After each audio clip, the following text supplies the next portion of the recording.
चलें, 2 केसेस में तो आप रिलीफ ले आए हैं, लेकिन अब आप सुप्रीम कोर्ट पहुंचे हैं।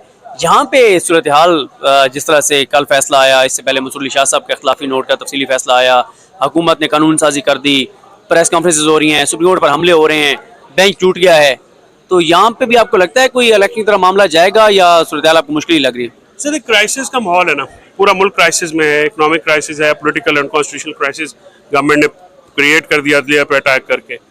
तो ये क्राइसिस है, ये चलेगा, और इस क्राइसिस में से होपफुली नेशंस, कौमों के ऊपर क्राइसिस आते हैं, देखना ये है कि कैसे निकलते हैं। तो अब चीफ साहब जो है, ये उनका एक टेस्ट भी है और सुप्रीम कोर्ट का भी टेस्ट है। जितने भी जजेस हैं वो आए और देखें, बैठे जो बैठ सकते हैं कि वो इसको देखें और मुल्क को आईनी बुरान से निकालें। ये फ़र्ज़ है सबका। अगर अपनी ज़ाती लड़ाइयाँ लड़ते रहेंगे तो फिर तारीख आप और मैं, हमारे बच्चे, हमारे साथी जज करेंगे। हम जो शहरी हैं, हम तारीख की रोशनी में, इनके किरदार की रोशनी में हर जज को जज करेंगे। बिल्कुल ठीक है। फैसल चौधरी साहब, बहुत शुक्रिया आपका। आपने सुना फैसल चौधरी साहब बता रहे हैं, और इस वक्त फवाद चौधरी साहब, असद उमर साहब, शाह महमूद कुरैशी साहब जो है वो सामने इधर प्रेस कॉन्फ्रेंस भी कर रहे हैं। ज़रा अगर आपको थोड़ा सा ये माहौल दिखा दें कि ये इस वक्त सुप्रीम कोर्ट में जो है ये माहौल है, और ये जो है ये सूरत हाल है सारी जो आपके सामने है। मीडिया की बड़ी तादाद मौजूद है।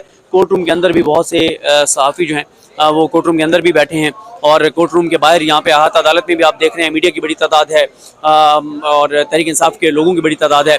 और इस सारी जो सूरत हाल में यही है कि इंतज़ार किया जा रहा है कि कब जो है chief justice Pakistan justice Umar Ata Bandial साहब जो नया बेंच तश्कील देंगे वो कब बेंच तश्कील देते हैं। मुख्तलिफ ऑप्शन हैं। ये भी हो सकता है कि जो 5 जजेस जो का जो बेंच था उसमें से अमीरुद्दीन खान साहब ने रिक्यूज़ किया है, तो 4 जजेस जो हैं वो आकर बैठ जाएँ।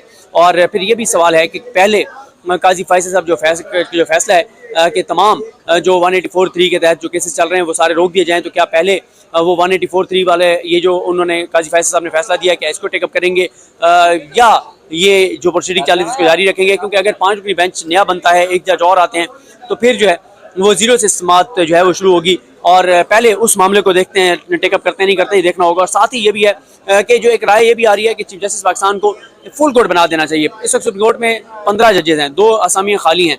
15 जो जजेस हैं उन 15 में से 2 जजेस जस्टिस काजी फाइज़ साहब और जस्टिस अमीरुद्दीन खान साहब तो इस पर आप अपना व्यू दे चुके हैं, जिनके फैसले की वजह से आज समाअत नहीं हो सकी। तो जब वो 2 अपना फैसला दे चुके हैं तो फिर बाकी 13 जजेस को बिठा देना चाहिए, और बाकी 13 जजेस बैठकर और फैसला कर लें कि जो काजी फैसल साहब कह रहे हैं उसमें किस हद तक कोई आईनी और कानूनी तौर पर जस्टिफिकेशन है नहीं है, कि जब तक रूल्स अमेंड नहीं होते तब तक 184(3) के जितने भी मामलात हैं उनकी समाअत जो है वो रोक दी जाए।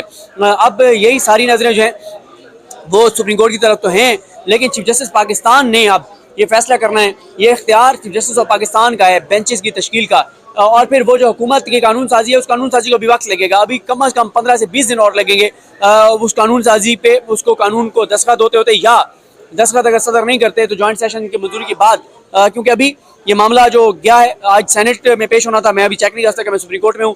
सेनेट से मंजूरी, सेनेट की मंजूरी के बाद सदर के पास जाएगा, सदर 9 दिन रखने के बाद वापस भेजेंगे।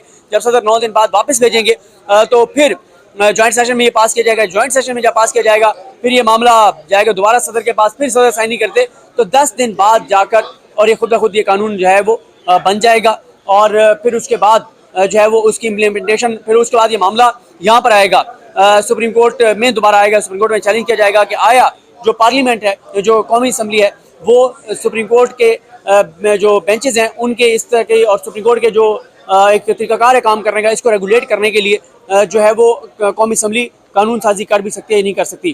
तो बहरहाल इस वक्त सूरत हाल जो है वो आपको बता दी है। जो असद ही आएँ ज़रा, असदुल्ला खान साहब, असद साहब आएँ ज़रा।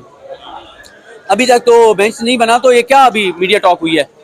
असद उमर साहब जो हैं वो फवाद चौधरी साहब वगैरह, शाह को ऐसी बुनियादी नुकता उनका यही है कि सुप्रीम कोर्ट पर दबाव डालने की कोशिश की जा रही है, सुप्रीम कोर्ट को दबाव में लाने की कोशिश की जा रही है, और हुकूमत को सुप्रीम कोर्ट में डिवाइड पैदा करने की कोशिशों से बाज रहना चाहिए। और 12-12 घंटे में और 2-2, 4-4 घंटे में जो कानून साजियाँ हो रही हैं तो वो इसी पर्सपेक्टिव में हो रही हैं। तो इस बात पर तशवीश का इजहार किया मजमूई तौर पर। बिल्कुल ठीक है। तो ज़रा ये दिखा भी दें जनाब, असद उमर साहब ने वीडियो टॉक तो कर लिया, लेकिन मेरा ख्याल है वो भी मतुल जान साहब से बात कर रहे हैं, असद उमर साहब, अली मोहम्मद खान साहब और फवाद चौधरी साहब और दीगर, और आप बहुत से कैमरे उनके ऊपर फोकस किए हुए हैं, आपको नज़र आ रहे होंगे। ये हमारे डिजिटल मीडिया के जो दोस्त हैं, और वो सब जो ज़ाहिर है यहाँ पे कवर करते हैं जब भी कोई टॉक हो रही होती है। तो ये जनाब ज़रा दिखाएं माहौल, जा रहे हैं मीडिया टॉक करके तहरीक इंसाफ के रहनुमा, और अभी कुछ देर पहले आज़म नज़ीर तारड़ साहब जो वफाकी वज़ीर कानून है वो भी सुप्रीम कोर्ट ऑफ पाकिस्तान में जो है वो पहुँचे हैं। तो ये जनाब इस वक्त मौसम आपके सामने है, माहौल आपके सामने है और इंतज़ार जो है वो जारी है। तो देखते हैं जनाब मौसम सर्द है, माहौल गर्म है। हाँ, असल में बिल्कुल ठीक है कि मौसम सर्द माहौल गर्म, मेरा ख्याल है यही इसका हम थंबनेल भी यही रखेंगे। तो देखते हैं बहरहाल सूरत हाल जो है वो क्या बनती है। और अब ये भी है कि अगर बेंच आज तश्कील पाता है तो आज तो अब मुश्किल है, फिर कल होगी समाअत, फिर हफ्ते तो आज छुट्टी है, फिर सोमवार को मामला जाएगा। तो चीज़ें जो हैं वो बड़ी तेज़ी से की तरफ जा रही हैं, क्योंकि हुकूमत ये फैसला कर चुकी है, PTM ये फैसला कर चुकी है, इदारे ये फैसला कर चुके हैं कि इस वक्त इलेक्शन नहीं होंगे, जिसने जो मर्जी करना कर ले, लेकिन इलेक्शन नहीं कराए जाएंगे, क्योंकि इलेक्शन होंगे तो इमरान खान आ जाएगा और इमरान खान से बहुत से लोग पाकिस्तान की सालमियत के लिए बहुत बड़ा खतरा है, बहुत बड़ा खतरा है इमरान खान। लेकिन सर आज एक बहुत इंपॉर्टेंट केस है जिसमें आप पेश हुए हैं, वो है तोशाखाना केस। ये वो केस है जिसमें इमरान खान साहब को 18 मार्च को बुलाया गया था और जो कुछ जुडिशल कम्प्लेक्स के बाहर हुआ हम सब वहाँ मौजूद थे। और ये वो केस है जिससे हुकूमत ने बहुत तवक्कुआत वाबस्ता कर रखी हैं कि इसमें इमरान खान डिस्क्वालीफाई होंगे, और साथ ही आज कहा जा रहा था कि इमरान खान साहब को पेश होना था। क्या हुआ आज?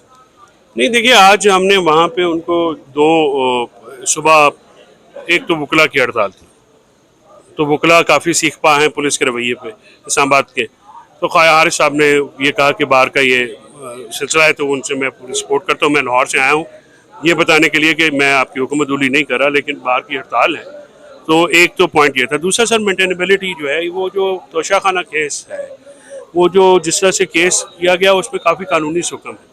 तो जज साहब ने ये कहा कि वो चार्ज फ्रेम की, जब मुखालिफ फरीकैन ने ये कहा कि चार्ज फ्रेम होना है, तो उन्होंने कहा कि वो तो चार्ज फ्रेम तो तब होगा अगर मेंटेनेबिलिटी जो है, अगर केस ही नहीं बना तो अभी तो इस पर बहस होनी है, तो बहस के बाद हम देखेंगे कि क्या मामला है। तो इसलिए वो फिर मैंने कहा कि ईद भी है और रमज़ान में टाइम भी शॉर्ट होता है, ख्वाजा साहब ने भी लाहौर से आना होता है, तो जज साहब खुद भी इस व्यू पे थे, तो फिर उन्होंने 30 की डेट दे दी है। We are happy with that.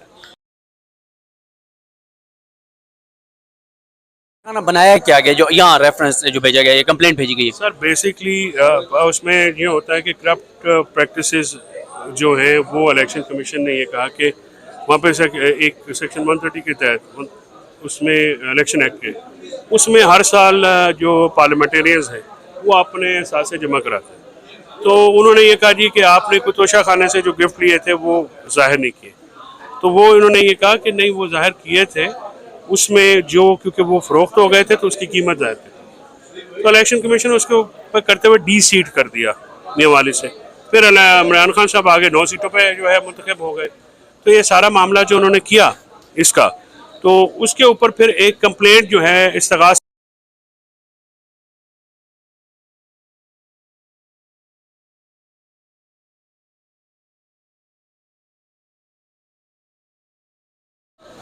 Procedural जिसको वेट करना होता तो वो नहीं था, तो उस पर फिर ख्वाजा हारिस साहब ने उस पर ऑब्जेक्शन लिया। और पीछे जो आपने देखा वो उनके घर पे अटैक जमान पार्क में, जुडिशल कम्प्लेक्स में, ये सारे मामला हुए। तो उस पर आज वो लंबा चला गया, तो उस पर आप मीनवाइल देखेंगे कि हम उसमें मजीद क्या कर सकते हैं। और इसमें आप पहले मेंटेनेबिलिटी के ऊपर होगा कि काबिल समाअत है भी या नहीं है, फिर आगे इस पे चलेंगे। दूसरा, कल जो वारंट गिरफ्तारी जारी हुए थे उनके बारे में बताएं, और उस पर आज क्या हुआ? देखिए, वो वारंट गिरफ्तारी जो हुए थे वो कानून को फॉलो नहीं किया गया। उसमें ज़ेबा चौधरी साहब का जो केस है उसमें पहले भी हमारी रिवीजन एक्सेप्ट हुई थी और नॉन बेलेबल वारंट्स को बेलेबल वारंट्स किया था। तो जज साहब ने फिर वो गलती दोहराई है, उसमें प्रोसीजर लैप्स हैं काफ़ी ज़्यादा। तो आज हमने वो रिवीजन निगरानी की थी सेशन जज साहब के पास, तो वहाँ पे मजिस्ट्रेट साहब ने जो warrant of non bailable warrant of arrest किए थे वो आज सस्पेंड किए। जब हमने उनको बताया कि इसमें ये प्रॉब्लम है, इसमें ये भी रूल फॉलो नहीं किया गया, इसमें ये प्रोसेस फॉलो नहीं किया गया, ये मामला को जिस तरह से करना चाहिए था वहाँ पे नहीं किया गया, तो वो सेशन जज साहब ने इसको सुबह के लिए रख लिया, वारंट पर सस्पेंड कर दिए। तो सुबह हम इंशाल्लाह, मुझे लगता है कि ये रिवीजन हमारी एक्सेप्ट हो जाएगी।